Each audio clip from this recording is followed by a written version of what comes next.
তাআলার কাছে এতটুকু প্রিয় হতে পেরেছে কিনা, যেই প্রিয়তার কারণে, ভালোবাসার কারণে সদা সর্বদা আপনার অন্তর, আপনার মন, আপনার পুরা জিসিম, আপনার পুরা জাতসত্তা মসজিদের দিকে টানে। যেদিন আপনার পুরা মন, পুরা এই শরীর, পুরো অঙ্গ প্রত্যঙ্গ মসজিদের দিকে টানবে, বাড়িতে গেলে ভাল লাগবে না, মসজিদে যায়, আজান হয় না কেন, বুঝবেন যে আপনি একটু মুমিন হচ্ছেন, প্রকৃত মুমিনের দিকে আপনি ধাবিত।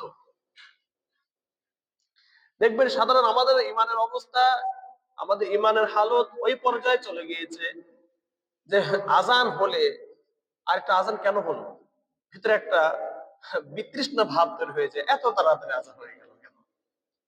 অথচ মুমিনটা এমন হওয়া দরকার ছিল, আজান হয়েছে আলহামদুলিল্লাহ, আবার আল্লাহ তাআলার ডাকে সাড়া দিতে পারবো, আল্লাহ তাআলা আমাকে হায়াত দিয়েছেন কম সময়ের মধ্যে, আবার আল্লাহ তাআলার ডাকে সাড়া দিতে পারবো, আল্লাহ তাআলার পায়ে সিজদা দিতে পারবো, এই জন্য সে মনে মনে শুকরিয়া আদায় করে আলহামদুলিল্লাহ আলহামদুলিল্লাহ। পক্ষান্তরে আমাদের অবস্থা কিন্তু ভিন্ন। আমরা কিন্তু অনেকে মুখ ফুটে বলেই ফেলে, এই যে আজান শুরু হয়ে গেল। আল্লাহর বান্দা বান্দিরা এভাবে বলেন না। দিন ছোট করার মালিক তিনি কে? আল্লাহ।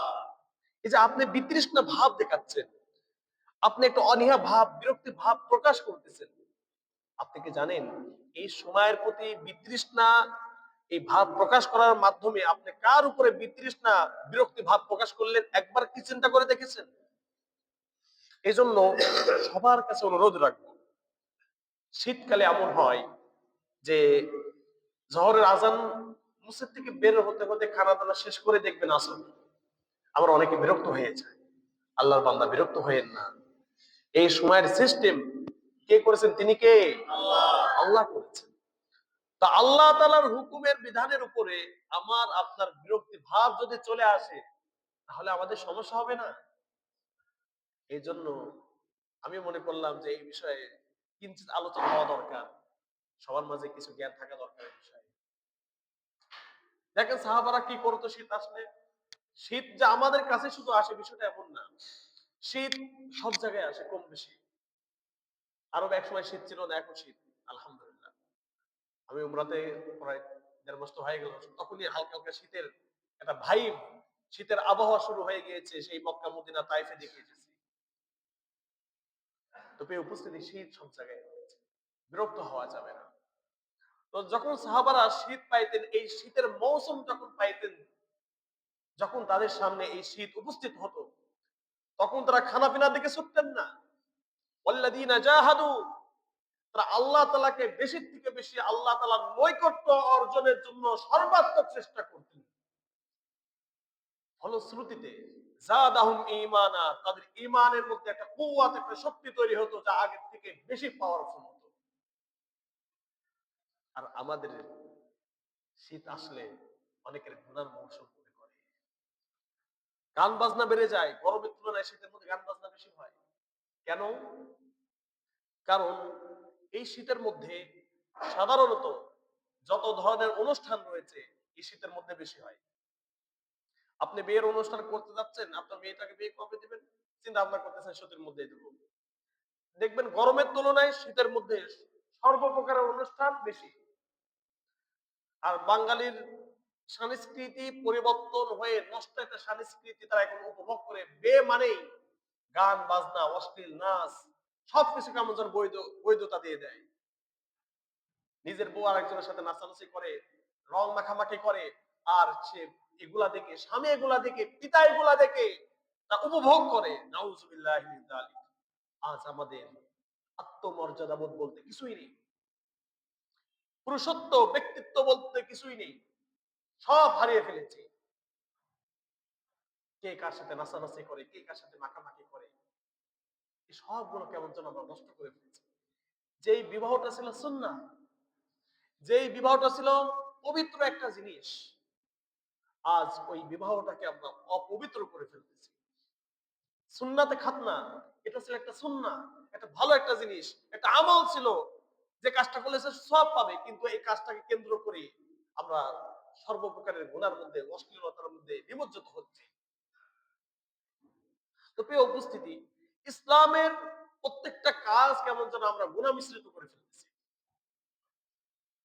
ইসলামের প্রত্যেকটা কাজ কেন আমরা কেমন যেন গুনাহ মিশ্রিত করে ফেলতেছি। ইসলাম যে জিনিসটা দিয়েছিল ইবাদতের জন্য ওইটা আমরা পরিবর্তন করে ফেলতেছি। ইহুদিদের যারা আলেম ছিল, যারা তাদের গুরু ছিল, ইহুদি ধর্মের গুরু যারা, আল্লাহ তাআলা তাদের সম্পর্কে কোরআনের অসংখ্য আয়াতে বলছেন, ইউহাররিফুনাল কালিমা আন মাওয়াদি'i, তারা তাদের কিতাবের অনেক বিধানগুলো তার যথাস্থান থেকে পরিবর্তন করে ফেলছিল নিজেদের খায়েশাতের জন্য, নিজেদের খায়েশাত, নিজেদের প্রবৃত্তির পূজার কারণে। মন চাহি জিন্দেগি তার পালন করতে গিয়ে তারা নিজেদের ধর্মের কিতাবের মধ্যে পরিবর্তন করে ফেলেছিল। অসংখ্য বিধানের মধ্যে তারা পরিবর্তন ঘটিয়েছিল। আল্লাহ তাআলা এটা আয়াতের মধ্যে উল্লেখ করেছেন। তারা তাদের ধর্মের কিতাবের মধ্যে পরিবর্তন করে ফেলছিল। আজ মুসলিম সমাজ ইসলামী শাআর আশআর যেগুলা রয়েছে, ইসলামের অনেক বিষয় রয়েছে যেগুলোকে শাআর বলে, আশআর বলে, এগুলাকে বলা হয় ইসলামের পতাকা। পতাকা অনেক দূর থেকে বোঝা যায় না? যদি দূরে কোথাও উঁচুতে পতাকা লাগানো হয়, দূর থেকে বোঝা যায় ওখানে কে আছে, পতাকা পথ করে উঠতেছে, তাই না? তো এগুলাকে ইসলামের এমন অনেক আমল ছিল যেগুলো পতাকার নাই, যার মধ্যে সে আমল গুলা ছিল মানুষ বুঝে নিত, বিধর্মীরা বুঝে নিত এই মুসলমান, এই পরিবারটা মুসলমান। আজ বিধর্মীরা আমাদেরকে চিনতে পারে না, সে কি মুসলমান কি মুসলমান না। কারণ আপনাকে সেপারেট করার, আপনাকে আলাদা করার, ডিভাইড করার মানে যেই আসবাব গুলো থাকা দরকার, উপায় উপকরণ গুলো থাকা দরকার, এইগুলোর মাঝে কোনো পার্থক্য নেই। তাদের মাঝে যা আমাদের মাঝে তাই। তারাও বিয়ের সময় গান বাজনা করে, হুলুট কোটা করে। আজ আমরা মুসলমানও বিয়ের সময় গান বাজনা হুলুট কোটারে ব্যস্ত। পার্থক্য আছে? কোনো পার্থক্য নেই। আমাকে স্বীকার করে নিতে হবে আল্লাহ। পার্থক্য কোথায়? সেই ইসলামের শেয়ার গুলো আমরা নষ্ট করে ফেলেছি। যে বিয়েটা পবিত্র একটা জিনিস ছিল, সেই পবিত্র জিনিসটা নষ্ট করে ফেলেছি। আমি বলতেছিলাম, ইহুদিদের ধর্মযাজকরা তারা তাদের বিধানের মধ্যে সরাসরি তাদের যেই কিতাব ছিল, কিতাবের মধ্যে পরিবর্তন ঘটিয়েছিল। আর আমরা কোরআনের মধ্যে পরিবর্তন ঘটাই না, হাদিসের মধ্যে পরিবর্তন ঘটাই না। তবে আমরা কি করেছি, কোরআনের মধ্যে তারা অক্ষর মানে আক্ষরিক ভাবে পরিবর্তন করত, অর্থগত পরিবর্তন করত, মানে শব্দগত পরিবর্তন করত এবং আমলগত পরিবর্তন করত। তিন ধরনের পরিবর্তন তারা করত। আর বর্তমান সময়ে দুই ধরনের পরিবর্তন হয়। কয় ধরনের পরিবর্তন? দুই ধরনের পরিবর্তন। আমরা শাব্দিক পরিবর্তন করি না। সবাই মনে করে এখানে যদি কোরআনের ওয়ার জায়গায় বা লাগায়, বা জায়গায় যদি ওয়া লাগায়, তাহলে আমার মাথা থাকবে না। এত বড় স্পর্ধা কেউ দেখায় না। কোরআনের কোন অক্ষর পরিবর্তন হয়েছে আজ পর্যন্ত? যা আছে তাই। পরিবর্তন হয়েছে কি, কোরআনের হুকুম নিজের মতো করে ব্যাখ্যা করে নিজেরা পরিবর্তন করে ফেলেছে, বলে ঠিক কিনা? আমরা কিন্তু ওই ইহুদিদের যে ধর্মযাজক গুলো যে কাজটা করেছিল তাদের মতো করে যাচ্ছে। আমরা হুকুম পরিবর্তন করতেছি কিন্তু আক্ষরিক ভাবে পরিবর্তন করতেছি না। আমরা নিজেদের মতো করে নিজেরা ব্যাখ্যা বুঝে নিচ্ছি আর ওইভাবে চলতেছি। এবার আসেন, তো আল্লাহ তাআলা যেই মৌসুম গুলা দিল, যে সময়গুলো দিল আমাদের ইবাদতের জন্য, সেই সময়টা পরিবর্তন করে আমরা গুনার মধ্যে ব্যয় করতেছি। আমরা পরিবর্তন করছি কিনা? পরিবর্তন করছি আমরা। দেখেন তো, ফাতাবিরু ইয়া উলিল আবসার, আল্লাহ তাআলা বলতেছেন, ও জ্ঞানীরা, যারা জ্ঞান রাখো, যাদের মেধা রয়েছে, বোধ শক্তি রয়েছে, ফাতাবিরু ইয়া উলিল আবসার, তোমরা তাদের ইতিহাস ঘেটে দেখো। তোমাদের পূর্বে অসংখ্য জাতি অতিবাহিত হয়েছে, অসংখ্য নবী রাসূল তার কওম নিয়ে অতিবাহিত হয়েছে। কোন নবীর কওমকে কে আযাব দিয়ে ধ্বংস করেছি, কি কারণে ধ্বংস করেছি, সব রিজন গুলো, সব কারণগুলো কোরআনের মধ্যে বিস্তার বর্ণনা করা হয়েছে। এই বিস্তার বর্ণনা করার পরে আল্লাহ তাআলা ডেকে বলতেছেন, ফাতাবিরু ইয়া উলিল আবসার, ও পুষ্পন বান্দারা, ও জ্ঞানী বান্দারা, বান্দিরা, শোনো, কোরআনটা দেখো। পূর্ববর্তী এই জাতিদেরকে কি কারণে ধ্বংস করে দিয়েছি, এগুলা পরো বোঝো। যদি নিজের মধ্যে ওই কারণগুলো থাকে, তোমাদের সমষ্টিগতভাবে যদি সেই কারণগুলো বিদ্যমান থাকে, তাহলে তোমাদেরকে কিন্তু ধ্বংস করে দেবে। কিন্তু না, আমরা দেখতে পাচ্ছি যে আমরা তাদের ধ্বংসের যে কারণগুলো আমরা পড়তেছি না, আমরা উপদেশ গ্রহণ করতেছি না। এটা আমাদের চরম ব্যর্থতা। কারণ উপদেশ গ্রহণ করার জায়গা হলো অন্তরতল। উপদেশ গ্রহণ করে এটা কোথায় রাখে মানুষ? কলবের মধ্যে রাখে। আর এই কল্পটা আমাদের নষ্ট হয়ে গিয়েছে। আমাদের গুনার কারণে কল্প এই পর্যায়ে চলে গিয়েছে, যে পর্যায়ে গেলে আল্লাহ তাআলা কলবের উপর মোহর এঁটে দেন, মোহর মেরে দেন। যেই জিনিসে মোহর মারা হয় ওই জিনিসের মধ্যে যা কিছু থাকে ওইটাও বাইরে বের হতে পারে না, আর বাইরে কোনো জিনিস তার মধ্যে কি করতে পারে না, প্রবেশ করতে পারে না। প্যাকেটিং যে জিনিসটা, ওটা একভাবে মোহর, ওর মধ্যে কোনো জিনিস প্রবেশ করে নাকি ওর মধ্যে থাকে কোনো জিনিস বের হয়ে যায়? মোহর এঁটে দেওয়া জিনিস। তো মানুষ যখন বেশি গুনাহ করতে থাকে, এই গুনার কারণে তার অন্তরটা একটা কালো দাগ পড়ে। অন্তরের মধ্যে কি পড়ে? কালো দাগ পড়ে, মানে কলবের মধ্যে কালো দাগ পড়ে। একটা দাগ পড়লো, কালো দাগ। এই কল্পটা হলো নূরে নূরান্বিত, একবারে সাদা ফকফকা। একটা কালো দাগ পড়লো। এই কালো দাগের পাশে যদি আরেকটা কালো দাগ পড়ে তাহলে ডাবল হয়ে গেল না? আরেকটু জায়গা বেশি হয়ে গেল না? এভাবে একটা গুণা, দুইটা গুণা, তিনটা গুণা, চারটা গুণা, পাঁচটা গুণা, গুণা করতে করতে করতে করতে পুরা কল্পটা কালো রঙের কি হয়ে যায়, ছেয়ে যায়। ওই অন্তরটা কালো হয়ে যায়। তখন তার কাছে আর কোরআন হাদিস ভালো লাগে না, তখন তার কাছে আর ইবাদত ভালো লাগে না, তখন তার কাছে ইসলামের বিধিবিধান ভালো লাগে না। বলেন ঠিক কিনা?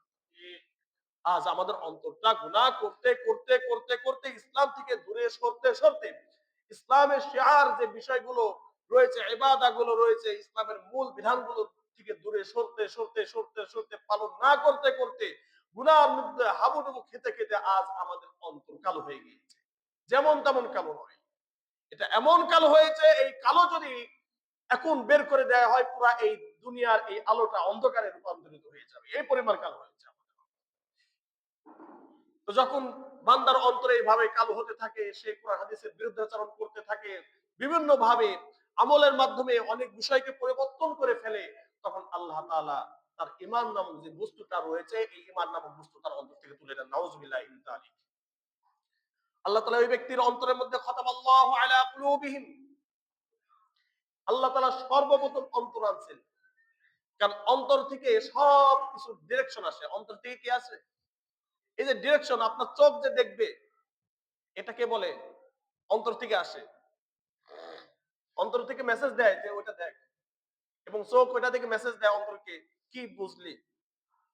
সবাই সবার সাথে একটা আলাদা সম্পর্ক আছে। অন্তর বলে যে ওইটা দেখ, চোখ দেখার পরে আবার মেসেজ কোথায় পাঠায়? কলবের মধ্যে পাঠায়। কলব আবার ফিল্টার করে কোথায় পাঠিয়ে দেয়? ব্রেনে পাঠিয়ে দেয়, অথবা চোখ দেখে ব্রেনে পাঠায়, ব্রেন আবার কোথায় পাঠায়? কলবের মধ্যে পাঠায়। এইভাবে ফিল্টার হয়ে একটা সুন্দর একটা ডিসিশনে মানুষ পৌঁছায়। সেটা গুনাহ হতে পারে এবং সওয়াবের কাজে বা ভালো ইবাদতের ক্ষেত্রে হতে পারে। তো আল্লাহ তাআলা তার অন্তরের মধ্যে কি করে দেন? মোহর এঁটে দেন। এই মোহর দুনিয়ার যে স্বাভাবিক যে প্যাকেটিং যে সিস্টেম রয়েছে এটার মতো নয়। এই মোহর দেখা যায় না। এই মোহর শক্ত কোনো জিনিস নয় যে হাত দিয়ে আপনি ভেঙে চুরমার করে ওটাকে আবার স্বাভাবিক অবস্থায় ফিরে আনবেন। এটা নয়। এটা তেমন জিনিস নয় আল্লাহর বান্দারা। এই মোহরটা হলো গুনার কারণে অন্তর যখন বেশি কালো হয়ে যায়, আল্লাহ তাআলা এতই তার উপরে রাগান্বিত হন, এই পরিমাণ রাগান্বিত হন, তখন তার তওবা করার সুযোগটাও সে হারিয়ে ফেলে। আর এইভাবে সে ঈমানহীন হয়ে দুনিয়া থেকে বিদায় নেয়। নাউযুবিল্লাহ। তো খতামাল্লাহু আলা কুলুবিহিম, আল্লাহ তাআলা কোথায় মোহর এঁটে দেন? অন্তর। যে অন্তর সবকিছুকে ফিল্টার করে, ফিল্টার করা হয় কি, নোংরা জিনিস বের করে ভালো জিনিসের মেসেজ আপনার কাছে পৌঁছে দেয়, তাই না? এই জন্য তো মানুষ ফিল্টার মেশিন রাখে। দেখবেন তেলের, যারা তেলের কারখানা রয়েছে সেখানে ফিল্টার মেশিন রয়েছে, বা বিভিন্ন কারখানা যেখান থেকে আপনার ময়লাকে পরিষ্কার করা হয়, একবার ছোট ছোট ময়লাকে পরিষ্কার করে ওটা রিফাইন করে যে ফিল্টার মেশিনের মাধ্যমে কাজ করা হয়। কলটা হলো ফিল্টার মেশিনের ন্যায়। এই ফিল্টার মেশিন যখন আপনি নষ্ট করে ফেলবেন, এটাকে পরিষ্কার করবেন না, এটার প্রতি আপনি যত্নশীল হবেন না, তখন এই ফিল্টার মেশিন যদি বের হয়ে যায়, জিনিস যদি ভিতরে দেওয়া হয়, ওটা কিন্তু নোংরা জিনিসই বের হবে, আর ফিল্টারিং হয়ে বের হবে না। তো আল্লাহ তাআলা এই অধিক পরিমাণে গুনার কারণে তার অন্তরে মোহর এঁটে দেন। ওয়ালা সামাইহিম, তার দৃষ্টি শক্তি, সামাউন এটা হলো আপনার শ্রবণ শক্তি, তখন শ্রবণ শক্তির উপর মোহর এঁটে দেন। এই শ্রবণ শক্তি, এই কান দিয়ে যখন আপনার ভালো জিনিস শোনার দরকার ছিল, এই কান সদা সর্বদা ভালো জিনিস গ্রহণ করার কথা ছিল, এই কান দিয়ে আপনি গান বাজনা না শুনে কোরআন তেলাওয়াত, আল্লাহর জিকির, আল্লাহর আলোচনা, কোরআন হাদিসের আলোচনা, ইসলামের আলোচনা, নবীর আলোচনা শুনবেন, সেই কান দিয়ে দেখবেন আপনি এখন আর এই আলোচনা ভালো লাগে না, শুধু গান বাজনা হলে কি লাগে, ভালো লাগে। এই কানটা নষ্ট হয়ে যায়, তখন কান দিয়ে সে আর ভালো জিনিস শুনতে তার কাছে বিরক্ত বোধ প্রকাশ করে। আজান হলে তার ভালো লাগে না, আজান হলে সে বিরক্ত হয়ে যায়। ওয়াইলা আবসারিহিম গিশাওয়া, আর এই চোখের উপরে থেকে যায় পর্দা, যে পর্দার কারণে তার কাছে ভালো কাজ আর ভালো মনে হয় না, সে ভালো কাজগুলো আর দেখতে পায় না, ভালো কাজগুলো তার কাছে বিরক্ত মনে হয়। তাহলে সমস্যা কোথায় হয়ে যায়? অতিরিক্ত গুনাহ আপনার কলবের ফিল্টারিং পাওয়ার নষ্ট করে দিবে, আপনার শ্রবণ শক্তির যেই শ্রবণ যেটা শোনা দরকার ছিল এটা নষ্ট হয়ে যাবে, আপনার যেটা দেখা দরকার ছিল সেই দেখার ওই ভালো জিনিস দেখার শক্তি নষ্ট হয়ে যাবে।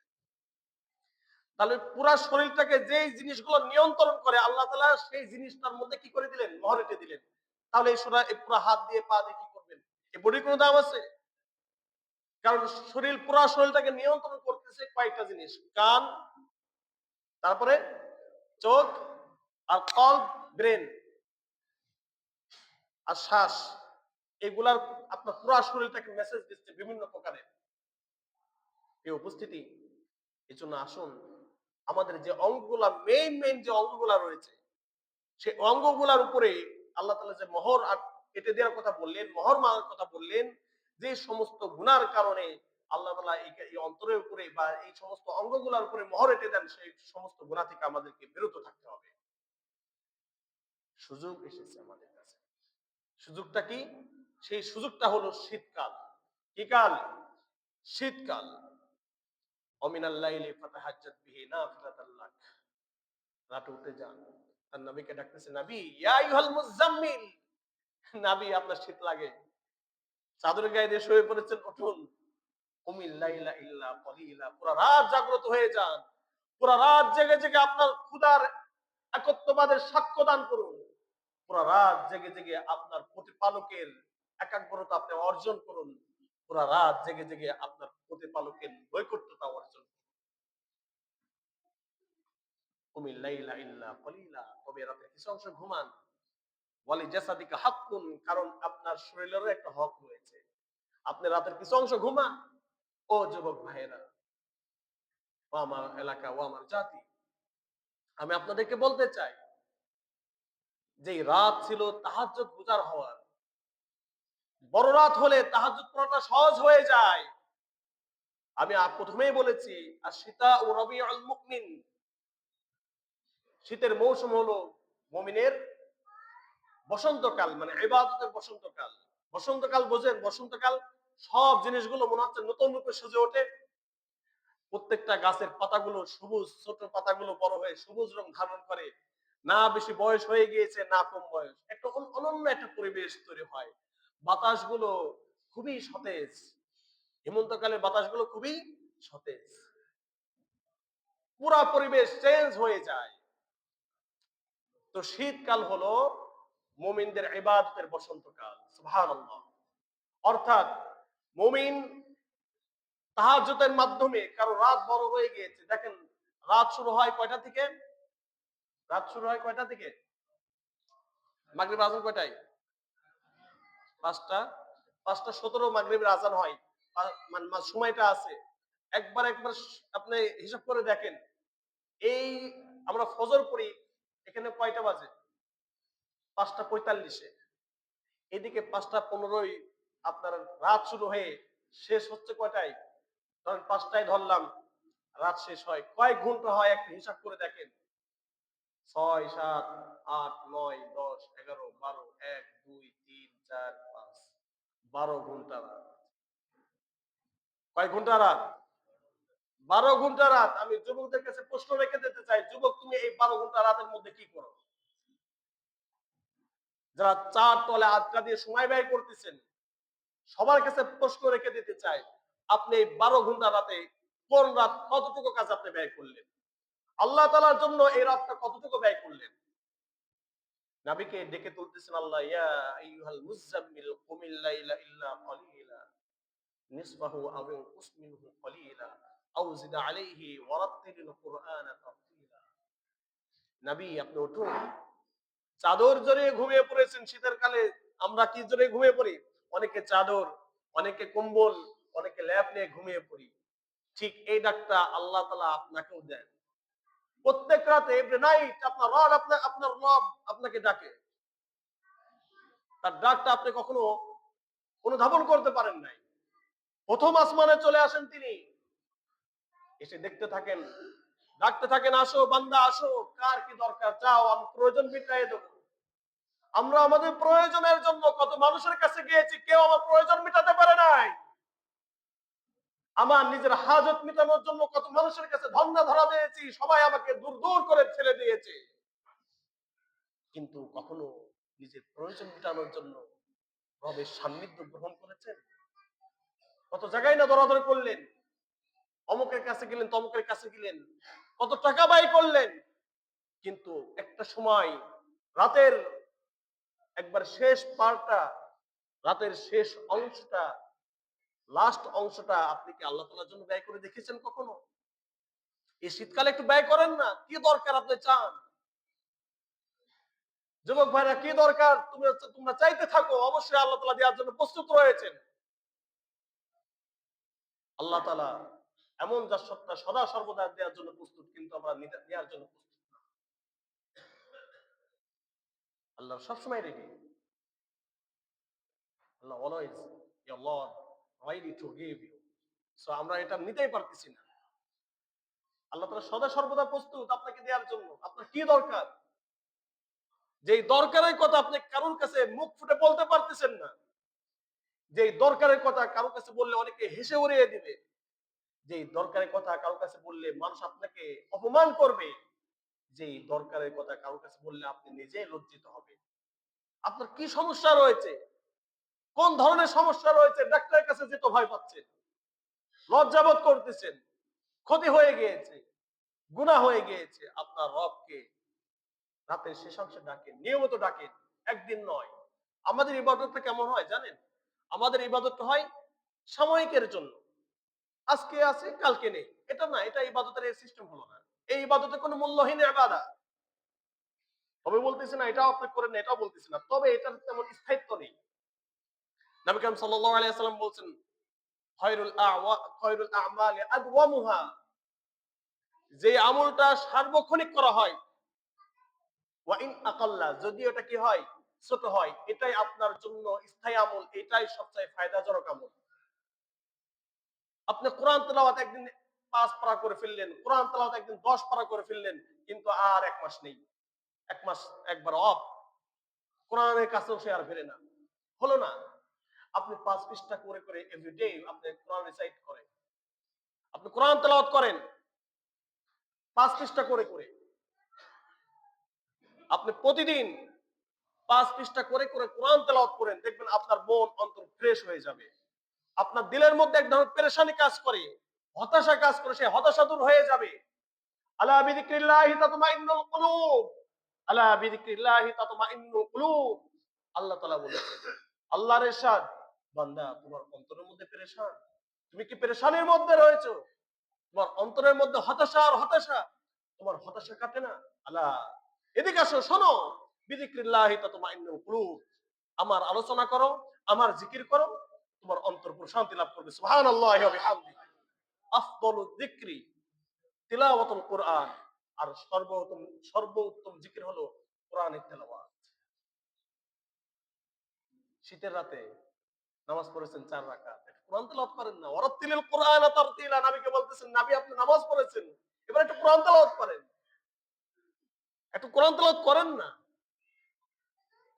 আসলে কথা কি, এই যে আসল কথা হলো বা মূল কথা এটাই, যে কোরআনটা শিক্ষা করার দরকার ছিল 7 বছর বা 10 বছরের মধ্যে, সেই কোরআনটা আজও আমি সাবলীল ভাবে পড়তে পারি না। অথচ আমি আল্লাহর বান্দা, ইংরেজি পড়তে পারি, যেটা আমার ভাষা নয়, যেটা কোরআনের ভাষা নয়, যে ভাষা শিখলে কোনো সওয়াব নেই, কোনো কিছু নেই, সেই ইংরেজি আমি অনর্গল পড়তে পারি, বাংলা পড়তে পারি, বা অন্যান্য আরো ভাষা পড়তে পারি, কিন্তু কোরআনটা আমি স্বাভাবিকভাবে সাবলীল ভাবে তেলাওয়াত করতে পারি না। এটা আমাদের চরম পর্যায়ের ব্যর্থতা। এটা কোন পর্যায়ের ব্যর্থতা এটা বলে শেষ করা যাবে না। আমাদের 100% আলেম বাদ দিয়ে দেন, আলেম তোলাবা বাদ দিয়ে দেন, 100% জনসাধারণ আজ কোরআন তেলাওয়াত করতে পারে না। কেন পারে না? কোরআন তেলাওয়াত করতে পারে, কিন্তু যে কোরআন তেলাওয়াতে যে মানে তেলাওয়াত করা দরকার ছিল সেই মানে নেই, 100% তার পারে না। এটা কেন হলো? প্রিয় উপস্থিতি, আজ আমাদের মূলেই সমস্যা হয়ে যাচ্ছে। আমি কিসের বয়ান করব? হ্যাঁ? পুরা শরীরে ঘা পসরাতে ভরে গিয়েছে। আমি আপনাদের সামনে বয়ান করতেছি শীতের মৌসুম নিয়ে। শীতের মৌসুম যে একটা এমন একটা মৌসুম, ইবাদতের মৌসুম। তার কাছে তো লা ইলাহা ইল্লাল্লাহ অর্থ সে ভালো করে জানে না। লা ইলাহা ইল্লাল্লাহর কি দাবি সে এটাই জানে না। সে শীতের মৌসুম দিয়ে কি করবে? তার সামনে তো আলোচনা হওয়া দরকার লা ইলাহা ইল্লাল্লাহ এর কি দাবি রাখে। এই কথা যখন আমি নিজের মধ্যে ধারণ করি তখন এটার দাবিটা কি? প্রত্যেকটা বাক্য, প্রত্যেকটা জিনিসের আলাদা আলাদা দাবি রয়েছে। আমরা কোন জিনিসের দাবি পূরণ করতে পারতেছি না বিধায় আমাদের এই মৌসুম আসলেই বাকি, না আসলেই বাকি। তার কাছে রোজা আসলেই বাকি, না আসলেই বাকি। রোজা আসলেও রোজা করে না, রোজার বাইরেও রোজা করে না। এক শ্রেণীর মানুষ আছে না, তা আমি আগেও নামাজ পড়ি না, সে তার নামাজ পড়ি না, কোন সময় নামাজ পড়ি না, তা আমার জন্য কিসের মৌসুম? এই উপস্থিতি, আপনার জন্য মৌসুমের দরকার নেই। যারা ইবাদত করে আমি তাদেরকে আরো উদ্বুদ্ধ করার জন্য আমি তাদেরকেই বলতেছি, তাদেরকে উদ্দেশ্য করতেছি। ইগতানিম খামসান ক্বাবলা খামসিন। আল্লাহর হাবিব বলেছেন, পাঁচটা জিনিস আসার পূর্বেই তোমরা কি সেটা গনিমতের মতো ব্যবহার করো। মানুষ যখন গনিমত নিতে যায়, গনিমত গনিমত কাকে বলে? গনিমতের সম্পদ হলো যুদ্ধলব্ধ সম্পদ, যুদ্ধ শেষ। এই সম্পদ আপনাকে পেতে কোনো ইনভেস্ট করতে হয় নাই, টাকা দিয়ে কিনতে হচ্ছে না, পড়ে রয়েছে, আপনি খালি খুঁটে খুঁটে নিজের পকেটে ভরবেন আর নিজের বোঝা বাঁধবেন। এটা সহজ কাজ না? সহজ কাজ না? গনিমত পাওয়া এতই সহজ? হ্যাঁ, গনিমত পাওয়া এতই সহজ? এই গনিমত পাওয়ার আগে যে সরাসরি কি করেছে? যুদ্ধ করছে না? হ্যাঁ, তো গনিমতের আগে কিন্তু যুদ্ধ আছে। তো এখন যারা মুজাহিদ যুদ্ধ করলো, সব করলো, শত্রুপক্ষ হেরে গেল, গনিমত রেখে চলে গিয়েছে, সব ধন দৌলত থেকে চলে গিয়েছে, পালিয়ে গিয়েছে শত্রুপক্ষ। এখন আমি আর আপনি চাহিয়ে চাহিয়ে দেখবো যে থাক, পরে থাক, এটা নিয়ে আর কি দরকার?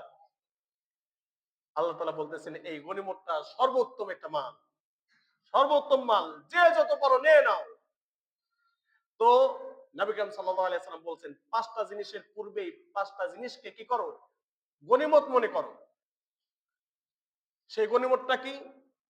যখন আপনার সুযোগ চলে আসে, সময় চলে আসে, এখন শীতের সময়, এই শীতকে গনিমত হিসাবে আপনি গ্রহণ করেন। এখনো আল্লাহ তাআলা আপনাকে জীবিত রেখেছেন, এখনো আল্লাহ তাআলা আপনাকে সুস্থতার নিয়ামতের মধ্যে রেখেছেন। আপনার বোঝা উচিত এই সুস্থতার নিয়ামত, আমাকে এখনো জীবিত রেখেছেন, এখন সুস্থতা দিয়েছেন, এর থেকে বড় নিয়ামত, বড় গনিমত আর কি হতে পারে? আপনার এই কাজটা কাজে লাগান। আপনার যে নিয়ামত গুলা রয়েছে সেই নিয়ামতে কাজে লাগাতে হবে না? আপনি একটা জিনিস বানিয়ে আনলেন জমিনে কাজ করার জন্য, এখন ওটা পুরাতন হয়ে যাবে এ ভয়ে কাজ করেন না, ওটা ভালো থাকবে? উপর্যুপরি ব্যবহার করলেই ওটা ভালো থাকবে এবং ওটার মান আরো বাড়বে। আর যদি ঘরে ওইভাবে ফেলে রাখেন ওটার মান কমে যাবে, নষ্ট হয়ে যাবে। তো ঠিক আল্লাহ তাআলা এই আপনাকে সুস্থতা দিয়েছেন, আপনার যুবক বয়সে রয়েছে বা আপনার বয়সটাও ভালো, বৃদ্ধা বয়সে আপনি তেমন অসুস্থ হন নাই, এত বড় গনিমত আল্লাহ তাআলা আপনাকে দিয়ে রাখছেন, এরপর আপনি গনিমত খুঁজে পান না, এরপর আপনি মাল খুঁজে পান না, খালি টাকা খুঁজেন, খালি টাকা খুঁজেন। এই সময়ের মধ্যে যখন আল্লাহ আপনাকে ভালো রেখেছেন, সুস্থ রেখেছেন, আপনার বোঝা উচিত এই সময়ের মধ্যে আমি বেশি থেকে বেশি আমল করে নি। আমার দাড়ি পেকে গিয়েছে, আমার দাড়ি পেকে গিয়েছে, বুঝলাম আপনার স্বাভাবিক মৃত্যুবরণ করবেন, আমি ধরে নিলাম আল্লাহ তাআলা হঠাৎ মৃত্যু কাউকে দিচ্ছে না, কিন্তু স্বাভাবিক ভাবে একটা মানুষ যখন মৃত্যুবরণ করে বৃদ্ধ অবস্থায় মৃত্যুবরণ করে, তাই না? তো যখন দাড়িগুলো পেকে গেল, যখন চুলগুলো পেকে গেল, হাঁটার শক্তিগুলো হারিয়ে ফেলতেছি, এরপরও কি আপনার হুঁশ ফিরলো না? এরপরও কি আমার হুঁশ ফিরলো না? আমি এখনো মোটামুটি ভালো আছি, এরপরও কি আমি মসজিদে আসতে পারি না? এরপরও কি একটু স্থির হয়ে বসে কোরআন তেলাওয়াত করতে পারি না? এরপরও কি আমি রাতে জাগ্রত হয়ে আল্লাহকে সন্তুষ্ট করতে পারি না? এত কিছু বুঝার পরও যদি না পারি তাহলে এটা তো ব্যর্থতা। তাহলে বুঝে নিতে হবে আমার অন্তরটা নষ্ট হয়ে গিয়েছে। তাহলে বুঝে নিতে হবে আমার অন্তর নষ্ট হয়ে গিয়েছে, আমার অন্তরের মধ্যে মোহর এঁটে দিয়েছে। কারণ এত আলোচনা, এত কিছু ভাবে বোঝানোর পরও আমরা সেই বুঝটা গ্রহণ করতে পারতেছি না, আমার ব্রেন সেটাকে গ্রহণ করতেছে না। বোঝা লাগবে আমার ব্রেনটাও নষ্ট হয়েছে, আমার অন্তরটাও নষ্ট হয়েছে, ফিল্টারিং মেশিন গুলো সব নষ্ট হয়ে গিয়েছে। যার কারণে আমি দেখেও না দেখার ভান করতেছি, বুঝেও না বোঝার ভান করতেছি, শুনেও না শোনার ভান করতেছি। আমাদের সবগুলো নষ্ট হয়ে গিয়েছে। এই উপস্থিতি, আবু হুরায়রা রাদিয়াল্লাহু তাআলা আনহু বলেন, যখন শীতকাল চলে আসতো, আলা আদুল্লুকুম আলাল গনিমাতিল বারিদা, আবু হুরায়রা একজন সাহাবা, তিনি সাহাবাদেরকে উদ্দেশ্য করে বলতেছেন, আচ্ছা তোমাদেরকে এমন কোন সুপ্ত গনিমতের কথা বলে দেব না? সুপ্ত গনিমত, যে গনিমতটা দেখা যায় না, অনুভব করতে হয়। সাহাবারা বলতেছি, অবশ্যই, ক্বালু বালা ইয়া আবা হুরায়রা, আবু হুরায়রা কি সেই গনিমত যেটা সুপ্ত গনিমত আমরা দেখতে পাচ্ছি না? অবশ্যই বলে দিন আপনি, সেই গনিমত আমরা শুনতে চাই, যে গনিমত আমরা সবাই পাজা ভাবে নেব, পাজর করে একবার পাজরে করে নেব, বুঝা বেঁধে নেব, যত পারি তত নেব। বলতেছে সেই